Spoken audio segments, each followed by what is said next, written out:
എല്ലാ കൂട്ടുകാർക്കും നമസ്കാരം. സീരിയൽ മാനിയ വെറൈറ്റി സ്റ്റോറീസിന്റെ ഏറ്റവും പുതിയൊരു വീഡിയോയിലേക്ക് എല്ലാവർക്കും സ്വാഗതം കേട്ടോ. അപ്പം ഞാൻ എത്തിയിരിക്കുന്നത് മൗനരാഗം സീരിയലിന്റെ നാളത്തെ സൂപ്പർ ഹിറ്റ് പ്രമോ വിശേഷമൊക്കെ ആയിട്ടാണ്. അപ്പം നേരെ നമുക്ക് കിരണിന്റെയും കല്യാണിയുടെയും നാളത്തെ ആ ഒരു വിശേഷത്തിലേക്ക് പോയാലോ. അങ്ങനെതാ നമ്മുടെ പ്രകാശനും അതുപോലെ തന്നെ വിക്രവും കൂടി വക്കീലിനെ ചെന്ന് കാണുകയാണ്. അപ്പോൾ വക്കീലാണെങ്കിലോ നമ്മുടെ ശാരിയും സരിയും ഒക്കെ ഏർപ്പാടാക്കി വെച്ചിരിക്കുന്ന ഒരു വക്കീലാണ്. പുള്ളിക്കാരൻ പറയുന്നുണ്ട്, രാഹുൽ സാറിനും ശാരിക്കും അതുപോലെ സരയുനും ഒക്കെ വേണ്ടപ്പെട്ട ഒരാളായതുകൊണ്ട് മാത്രമാണ് ഞാൻ നിങ്ങളുടെ കേസ് അറ്റൻഡ് ചെയ്തത്. പിന്നെ അവർ അത്യാവശ്യത്തിന് സാമ്പത്തികമായിട്ടും ഒക്കെ എന്നെ സഹായിച്ചിട്ടൊക്കെ ഉണ്ട്. അതുകൊണ്ട് നിങ്ങളെ തള്ളിക്കളയാനൊന്നും പറ്റില്ലല്ലോ. പറയും, പ്രകാശിൻ്റെ മകളല്ലേ കല്യാണി എന്ന് ചോദിക്കുകയാണ്. അപ്പോൾ പ്രകാശനാണെങ്കിലോ അവളെ ഞാൻ എൻ്റെ മകളായിട്ടേ കണക്കാക്കിയിട്ടില്ല എന്നുള്ള രീതിയിൽ സംസാരിക്കുമ്പം വിക്രം പറയുന്നുണ്ട്, അവൾ എൻ്റെ ചേച്ചിയൊക്കെ തന്നെയാണ്, പക്ഷേ അവളുടെ കയ്യിലിരിപ്പെന്ന് പറഞ്ഞാൽ പക്ക ക്രിമിനൽ തന്നെയാണ് അവൾ. അവളുടെ സ്വഭാവം സാറിന് എന്തായാലും അവൾ കോടതിയിൽ വരുന്ന സമയത്ത് അത് ബോധ്യപ്പെട്ടോളും. ഞങ്ങൾ കംപ്ലൈൻറ്റ് കൊടുക്കാൻ പോയ സമയത്ത് പോലും അവൾ അവിടെ പറന്നെത്തിയിരിക്കുന്നു. അവളുടെ കെട്ടിയോന് അത്യാവശ്യം കാശുള്ളത് കൊണ്ട് തന്നെയാണ് ഇങ്ങനെയൊക്കെ നടക്കുന്നത് എന്നുള്ള കാര്യമൊക്കെ വക്കീലിനോട് പറയുകയാണ്. അപ്പം വക്കീലാണെങ്കിലോ എന്ത് ചെയ്തിട്ടാണെങ്കിലും വേണ്ടിയില്ല അവളെ ജയിലിലേക്ക് താൻ കയറ്റിയിരിക്കും എന്നുള്ള ആ ഒരു വാക്ക് പ്രകാശനും വിക്രത്തിനും കൊടുക്കുമ്പം രണ്ടുപേർക്കും ഭയങ്കര സന്തോഷമായി. പ്രകാശൻ എന്ന് പറയുന്ന ആ അച്ഛൻ്റെ മനസ്സിൽ മുഴുവനും തൻ്റെ മകളെ എങ്ങനെയെങ്കിലും ഇല്ലാതാക്കണം എന്നുള്ള ഒരൊറ്റ ചിന്ത മാത്രമാണ്. അങ്ങനെ കാര്യങ്ങളൊക്കെ അവിടെ നടന്നു. അതിനുശേഷമാണെങ്കിലോ വക്കീലിനെ കണ്ട് മടങ്ങുന്ന ആ ഒരു പ്രകാശനും വിക്രവും കൂടി ഈ കാര്യങ്ങളൊക്കെ ഡിസ്കസ് ചെയ്യാണ്. വക്കീൽ നല്ല ഒന്നാന്തരം ഒരു വക്കീൽ തന്നെയാണ് മോനെ. അയാളെ വേണ്ട വിധം ഉപയോഗപ്പെടുത്തി കഴിഞ്ഞാൽ നമുക്ക് തന്നെയാണ് നേട്ടം. കല്യാണി ഒരു കാരണവശാലും നിന്റെ തലക്ക് മുകളിൽ വളരുന്നത് അത് ഈ അച്ഛന് ഇഷ്ടമല്ല. അവള് സാമ്പത്തികമായിട്ടും അല്ലാതെയും ഒക്കെ നിന്നേക്കാൾ ഒരുപാട് ഉയരത്തിലാണ് നിൽക്കുന്നത്. എങ്ങനെയെങ്കിലും അവളെ ജയിലിൽ കയറ്റി അവളുടെ ജീവിതം അവസാനിപ്പിക്കണം എന്നുള്ള കാര്യവും അത് ഉപദേശവും ഒക്കെ നമ്മുടെ വിക്രത്തിന് കൊടുക്കുമ്പം വിക്രം പറയുന്നുണ്ട്, അച്ഛാ അത് തന്നെയാണ് ചെയ്യേണ്ടത്. എന്തായാലും സരയും ശാരിയും ഒക്കെ നമ്മളോടൊപ്പം തന്നെ ഉണ്ടല്ലോ. അവരുടെ പണത്തിൻ്റെ പിൻബലം ഉള്ളത് കൊണ്ട് നമുക്ക് കാര്യങ്ങൾ കുറച്ചുകൂടി എളുപ്പമായിരിക്കും. അവളെ പൂട്ടാൻ എന്നുള്ള കാര്യം ഇവർ തങ്ങളിൽ സംസാരിക്കുകയാണ്. അപ്പോൾ നമ്മുടെ പ്രകാശൻ ഒരു കാര്യം ഇങ്ങനെ ഓർത്ത് പറയുന്നുണ്ട്, മോനെ ഇതിനിടയ്ക്ക് ചില വേറെ കളികളൊക്കെ നടന്നിട്ടുണ്ട്.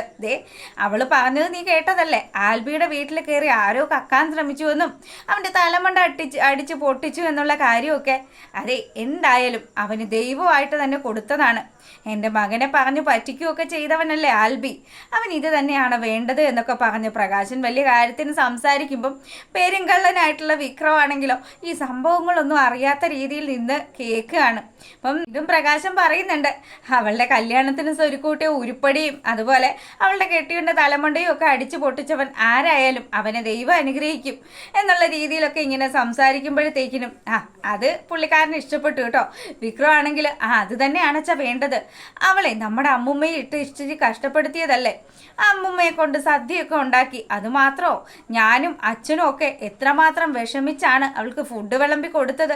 അച്ഛനൊന്ന് ആലോചിച്ച് നോക്ക്, ആ ഒരു സീനും കാര്യങ്ങളും ഒക്കെ.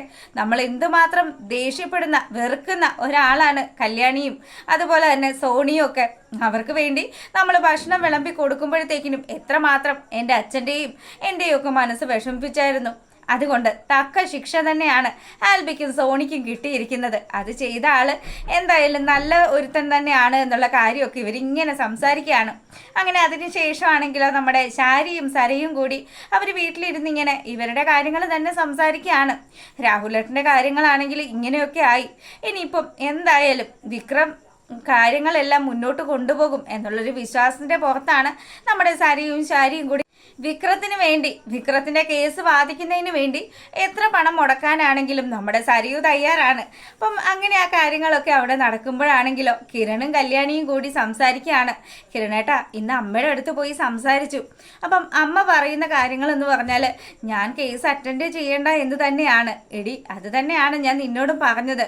കല്യാണി നീ വിചാരിക്കുന്ന പോലെയൊന്നും അല്ല. ക്രിമിനൽ ലോയർ അയാൾ നല്ല രീതിയിൽ വാദിച്ചു കഴിഞ്ഞാൽ പിന്നെ എൻ്റെ കല്യാണി നീ ജയിലിലേക്ക് എങ്ങാനും പോകേണ്ടി വന്നാൽ ഞാനുണ്ടല്ലോ ആ വിക്രത്തിനെയും നിൻ്റെ അച്ഛനെയും ഒക്കെ തട്ടി ഞാൻ വലിയൊരു ക്രിമിനൽ ആകും എന്നുള്ള കാര്യമൊക്കെ ഇങ്ങനെ നമ്മുടെ കിരൺ ഇങ്ങനെ കല്യാണിയോട് പറയുമ്പോൾ കല്യാണിയാണെങ്കിലോ എൻ്റെ പൊന്നു കിരണേട്ടാ, എൻ്റെ ആങ്ങളയല്ലേ അവൻ.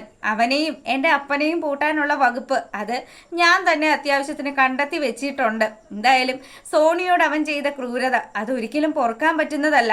അതുപോലെ തന്നെയാണ് ശരണ്യയോട് ചെയ്തതും. ഇവരുടെ രണ്ടുപേരുടെയും കാര്യം മാത്രം മതി.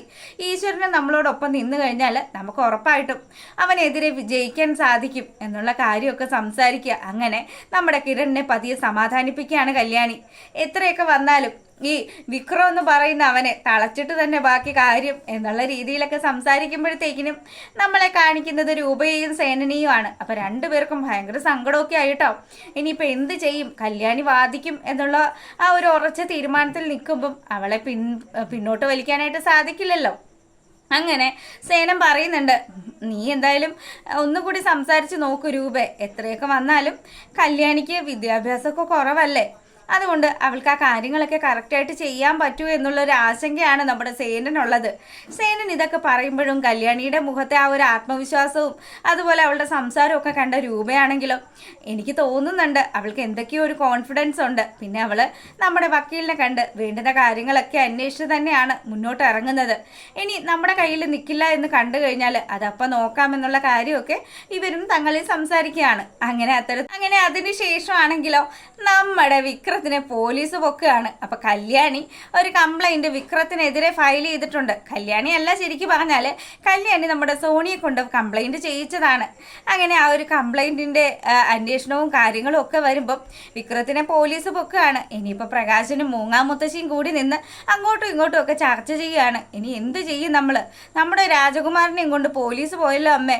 എൻ്റെ മോനെക്കുറിച്ച് മാത്രമേ ഉള്ളൂ എനിക്കൊരു ചിന്ത. അവൻ്റെ ജീവിതം എങ്ങനെയും ഒന്ന് പച്ച പിടിക്കണം. ആ ഒരു ചിന്ത മാത്രമേ എനിക്ക് ഇനി മുന്നോട്ടുള്ളൂ. അതിന് എന്താ ഇനിയിപ്പോൾ ചെയ്യേണ്ടത്? ഞാനൊന്ന് ആ ശാരിയെയും സരയുനെയും ഒക്കെ കണ്ടിട്ട് വന്നാലോ? അവനെ ഒന്ന് ജാമ്യത്തിൽ ഇറക്കണമല്ലോ. പക്ഷേ ഇതെല്ലാം കാരണക്കാരിയായിട്ടുള്ള കല്യാണിയെ താൻ വെച്ച് പൊറുപ്പിക്കില്ല. അവൾ ജയിലിൽ കിടന്ന് അഴിയെണ്ടുന്ന കാഴ്ച അത് ഞാൻ കണ്ടിരിക്കും. ഇനി അത് കാണാൻ പറ്റിയില്ലെങ്കിൽ അമ്മ ഒരു കാര്യം കുറിച്ചു വെച്ചോ, അവളെ കൊന്നിട്ടായിരിക്കും ഈ പ്രകാശം ജയിലിൽ പോകുന്നത് എന്നുള്ള കാര്യം പറയുമ്പോൾ മൂങ്ങാമുത്തശ്ശിക്കാണെങ്കിലോ, എൻ്റെ പൊന്നു പ്രകാശ, നീ ഇനി ഒരു പ്രശ്നത്തിനും പോവരുത്, നിന്റെ മകൻ്റെ കയ്യിലും ഒക്കെ ഉണ്ട് തെറ്റ് എന്നുള്ള രീതിയിൽ നമ്മുടെ മൂങ്ങ ഒന്ന് മാറി ചിന്തിച്ചു തുടങ്ങുകയാണ്. അപ്പോൾ ഇത്തരത്തിലുള്ളൊരു സൂപ്പർ ഹിറ്റ് പ്രമോ വിശേഷമാണ് വന്നിരിക്കുന്നത്. എല്ലാ കൂട്ടുകാരും കാണുക, സപ്പോർട്ട് ചെയ്യുക. എല്ലാവർക്കും നല്ലൊരു രാത്രിയൊക്കെ ആശംസിച്ചുകൊണ്ട് വീഡിയോ വൈൻഡപ്പ് ചെയ്യാണ്. താങ്ക്